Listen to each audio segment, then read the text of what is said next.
What's up, everybody? Welcome to episode 116 of the Monday Night Wars. I am Chad Talks, and joining me, as always, is Jmack Gaming. Hello, everybody. Welcome. All right.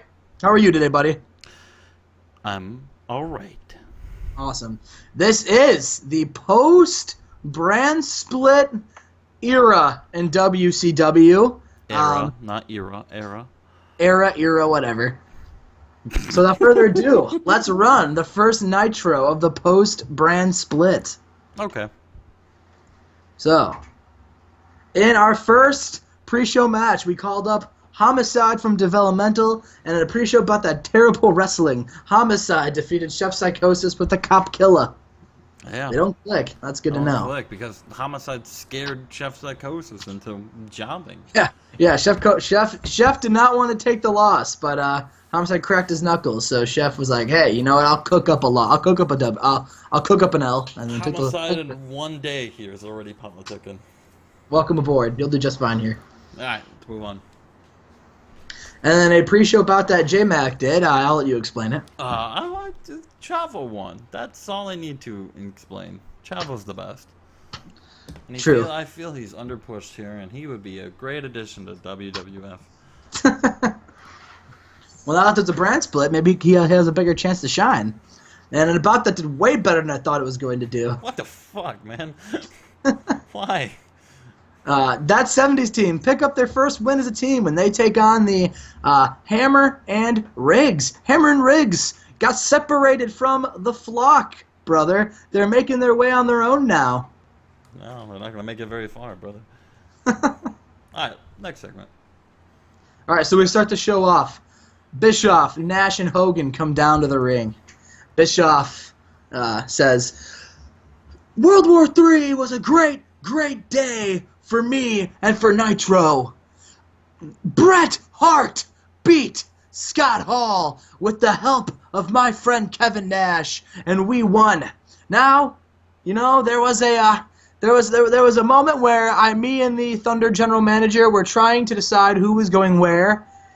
And, you know, I picked, of course, with my first overall pick, I picked Nash and Hogan. I picked them both because I'm the man and I can do whatever I want. And the general manager said, hey, that's fine. However, if you're going to pick 2 with your first pick, then I'm going to pick 2 with my first pick. And he picked Bret Hart, as sad as it was, to spite me. So Bret Hart and that idiot Scott Hall may not be here anymore. But that's okay. Bret, you're going to run Thunder. I know you will. You're going to be the man. And we'll hold it down here. Because I want to call out the man who won World War III. I want to bring out Goldberg. Goldberg comes out, TV title in hand. Goldberg? Had a great night. Won World War III. He comes out, and Bischoff is like, Goldberg, you know, you did the thing that no man has ever done, and that is eliminate Hollywood Hulk Hogan twice in the same battle royal. But Goldberg, I need to know if your win was well-deserved or if it was a fluke. Because here in Nitro, we earn everything. And Goldberg said, I think you mean here in Nitro, Hogan and Nash get handed everything, and guys like me, and guys like the Cruiserweights, and guys like Randy Savage, you know, we have to go on the back burner because if we're not in the NWO, we're not a priority. I earned my match, just like I've earned every win I've gotten here since I've been in WCW, Bischoff. So if you're telling me that I have to defend myself to you, well, Bischoff, how about I make you the next victim of the amount of bodies I've laid out? And Bischoff says, Goldberg, listen, I'm your boss. Don't you get snappy with me. You know what? I'm going to teach you a lesson. I'm going to teach you what happens when you mess with Eric Bischoff. First things first, you can't be the World War III winner and the #1 contender for the world title and still have the TV title, all right? So as of right now, I'm stripping you of the TV title. Crowd boos. Goldberg is like mad.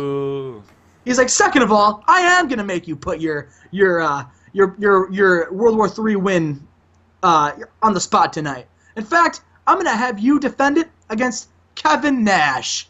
If you lose to Kevin Nash, then Kevin Nash is going to become the #1 contender for Sting's World Championship. And you know what? That's the main event.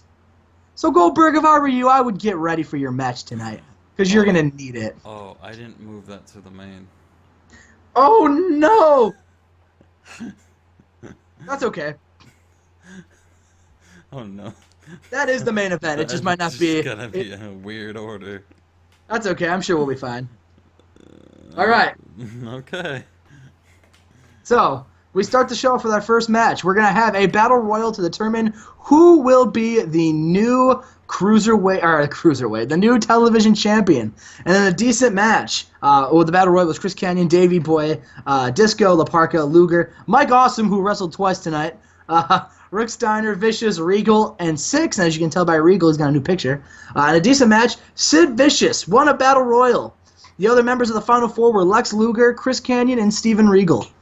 So basically what happens is they go down, they do the match, and then when it gets down to Regal and or when it gets down to Luger and Vicious, they looked at each other and played rock paper scissors. Vicious won, so Luger jumped over the rope. But yeah, Rick Steiner getting the most eliminations, and Chris Kanyon and Regal making the Final Four, brother. That's a big deal. Good for him. Good. Yeah, I don't really know.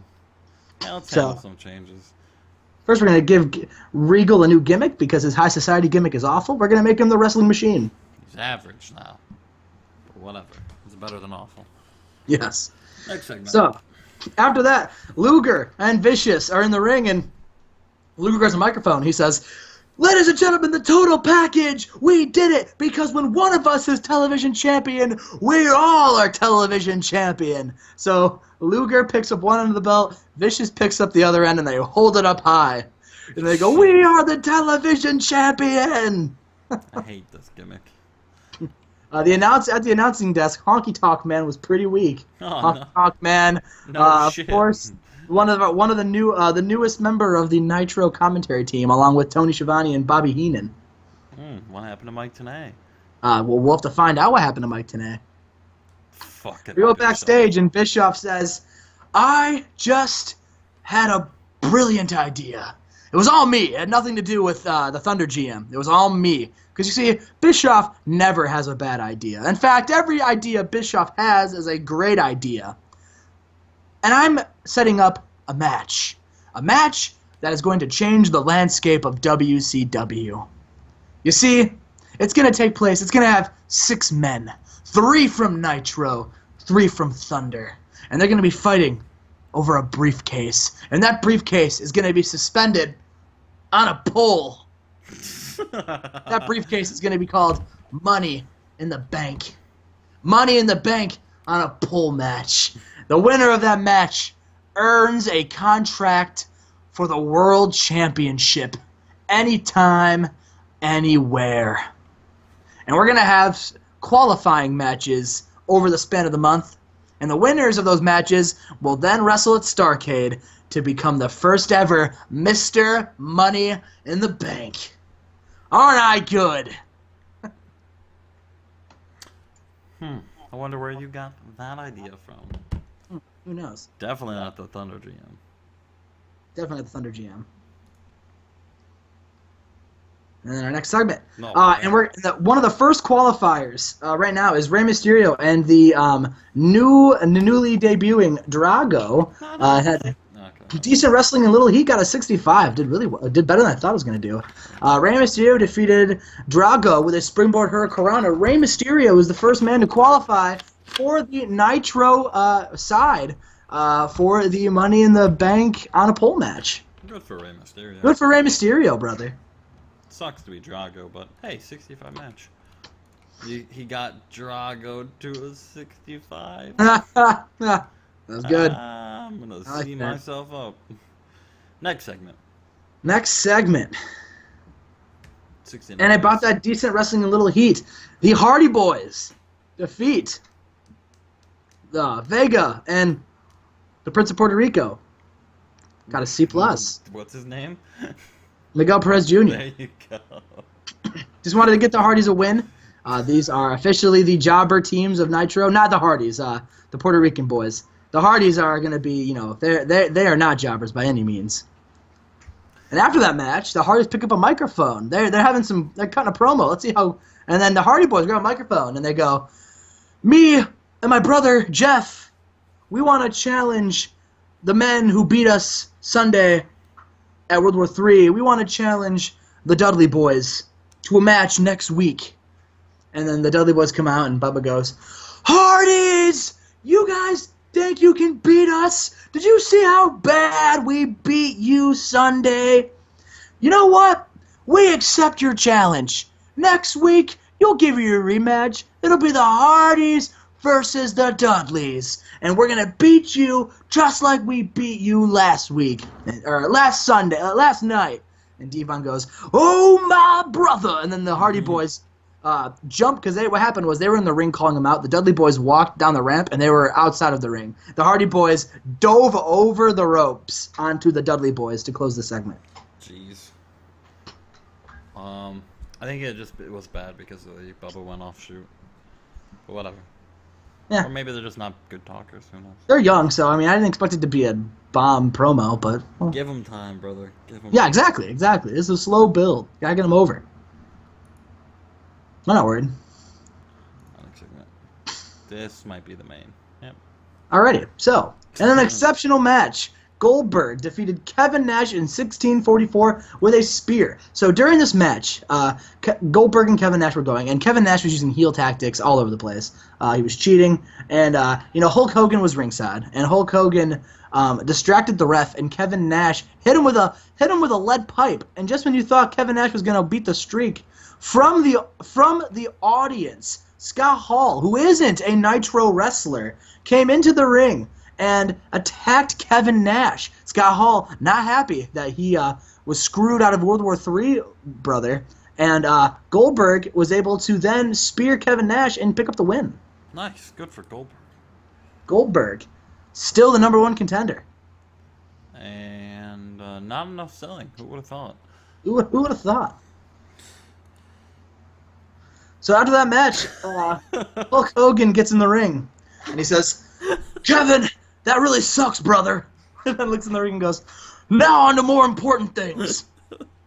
Sylvester, you are the reason why all of this has happened. You are the reason why Goldberg is number one contender. You are the reason why Kevin Nash just lost the match, brother. And you are the reason why I am not going to become WCW champion at Starrcade, brother. I've been a very nice guy these last few months. Not taking you up on your horrible, stupid offers to wrestle, Jack, because I valued your acting career, and I didn't want to see you get hurt. But you interfered in my business, brother, and you interfered in the Hulkster's life and career. So you know what, brother? The Hulkster's had enough. You want your match? You want Sylvester Stallone, brother, versus Hulk Hogan? Well, you know what? You got it. Ooh. And that match, brother, is going to take place at Starrcade, because you want to be a celebrity, you want to be a star, so we'll fight at the Show of Stars, the biggest wrestling show of the year, brother. Hollywood Hulk Hogan is going to beat you down and embarrass you in front of all of Hollywood, Jack. It's official. The match Hollywood everyone wanted to see. There we go, versus finally. Sylvester Stallone at Starrcade. We go to commercial, we come back, and Billy Kidman to be exact, is in the ring. He's not wearing his flock gear anymore. He's a new man. And he says, "Before I cut in this promo, I just want to tell everybody that it's Billy Kidman." Crowd boos, and he says, "Everyone's been asking me ever since I screwed the flock why I did what I did. And the answer is very simple. Ever since I won the Cruiserweight title, it's been all about me. I've had to win my matches. I've had to look out for me. We were in this giant stable. We had so many members. And one thing about the Nation, they always interfered to make sure that they went over. I never had the flock interfering in my matches. But the second the nation wants to challenge Raven and get in Raven's way, I'm supposed to not only not defend my title at World War III, but supposed to be in an elimination match and defend the flock? Where was the flock for Billy Kidman? So Billy Kidman isn't for the flock anymore. In fact, Billy Kidman isn't for anybody besides Billy Kidman. And while I'm the Cruiserweight champion, I'm going to defend this belt against anybody who wants to get in the ring with Billy Kidman. Ultimo Dragon, you won a #1 contenders match, so at Starrcade, you go one-on-one against me. Ultimo, I don't know what drugs you were on over at the other company, but you have to be a crazy lunatic to think you can tango with Billy Kidman. You know what? I'm going to show you exactly what happens when you wrestle Billy Kidman. I want any cruiserweight in that locker room to come out here right now and fight me. Let's see who that's going to be. Let's see who that's going to be. Let's turn. He's got a new gimmick. Yes. Very good. Prima Donna gimmick. Got very good. And Prince Iaukea, Cruiserweight, 3-time NXT champion.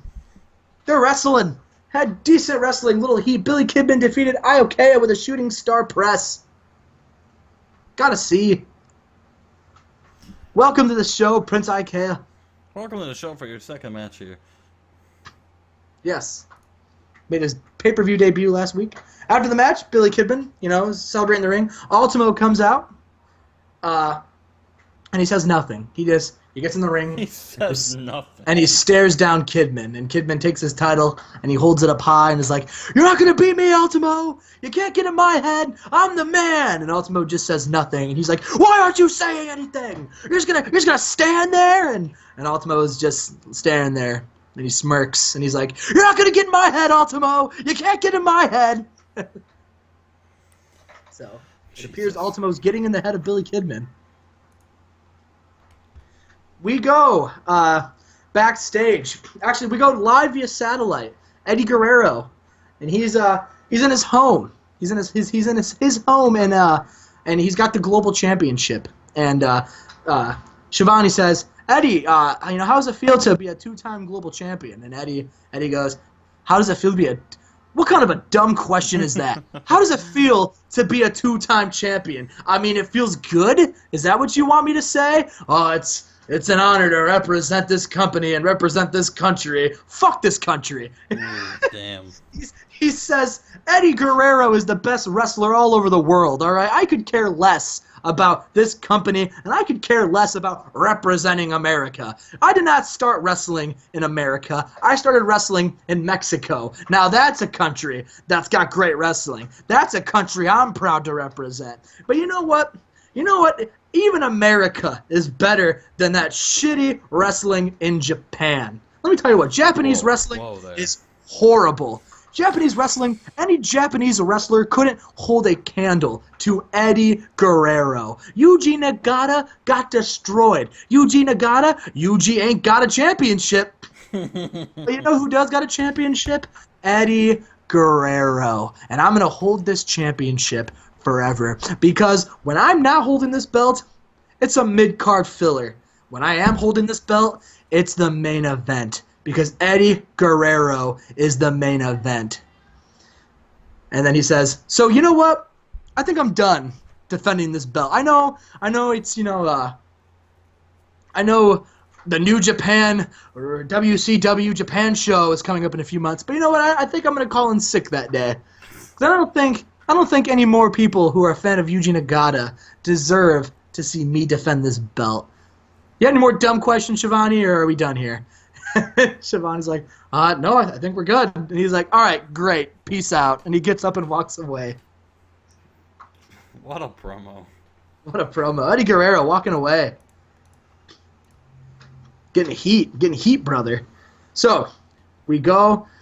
Sting comes into the ring with Elizabeth draped over him, as always, and he's got the championship. And he says, I've got just 2 words about how I'm feeling after my win Sunday. Oh, yeah. And he laughs to himself, and Elizabeth laughs. He says, Randy Savage just can't hang with the Icon. But Sting, Randy, don't feel too bad because no one can hang with the Icon. I mean, I'm Sting. I'm the WCW champion. I'm the best wrestler in this company. I'm the face of Nitro, which means I'm the face of WCW. And Randy, you're nothing but a washed up, broken man who doesn't have his girl and who doesn't have his title. And the only reason you are even on Nitro is because you had to get on your hands and knees and beg Bischoff to put you on the show because you're convinced you can still fight me. Well, you know what, Sting? All right, you know what, Randy? You can't fight me. And as far as I'm concerned, you're at the end of the line. Maybe the cruiserweight division can have you. Maybe you can go to Thunder and go wrestle with them, but you can't hang with Sting. Randy Savage, music hits, and he gets in the ring and he says, Sting, Macho Man Randy Savage begs for nothing. I didn't beg Bischoff to put me on this show. Bischoff begged me to stay.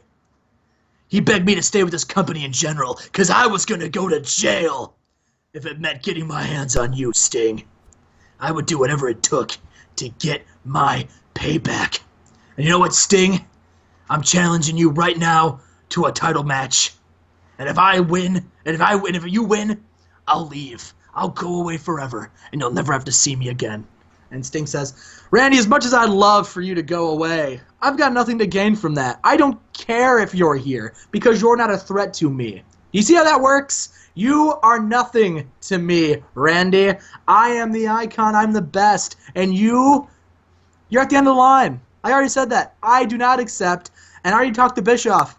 And as long as I am champion, you will not get a championship match against me. And Randy says, well, then I know what I must do. I must enter that Money in the Bank on a pole match. I'll win the briefcase, and then I'll have the power, Sting, because you won't know when the madness will come. But the madness will come. And I'll cash that in, and I'll smoke you right in the head with that beautiful briefcase, and then I'll win back the WCW title. And then Goldberg's music hits. And Goldberg walks to the ring, and he says, listen, Randy, no disrespect, all right? If I were you, I'd be fuming as well. And I hope you do win the Money in the Bank briefcase. And I hope you do get your title match. Because I can then beat you just like I beat everybody. And just like I'm going to beat you. And he looks over at Sting and he says, you've never wrestled a man like me. I will beat you, Sting. And unlike you, I don't need mind games. I don't need to talk smack.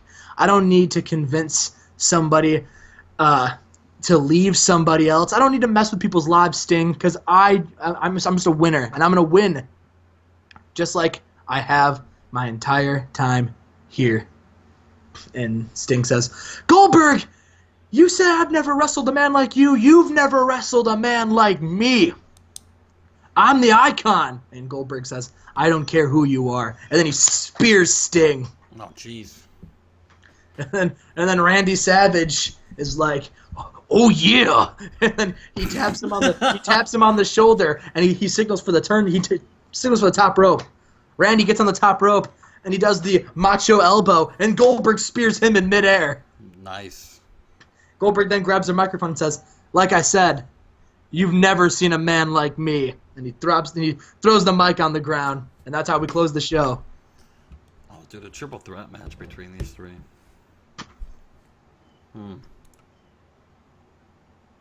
That is the show. We got a B.